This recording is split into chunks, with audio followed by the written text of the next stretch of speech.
How does a superstrate language shape Creole languages? Imagine a new language emerging from a mix of different tongues, like a recipe combining various ingredients.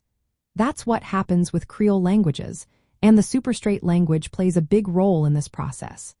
A superstrate language is the dominant language that influences another language, especially when one group has more social, political, or economic power. Think of it as the main flavor in a dish. In many cases, the superstrate language is the language of colonizers or powerful settlers.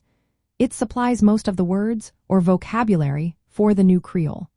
For example, in many Caribbean islands, English or French is the superstrate language.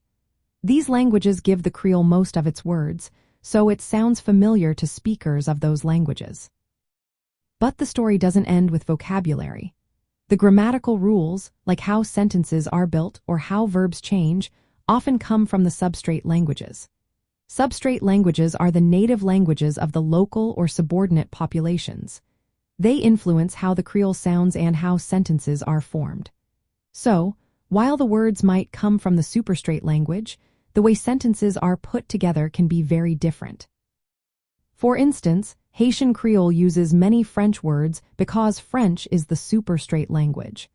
But its grammar is influenced by West African languages, which were spoken by enslaved people brought to Haiti.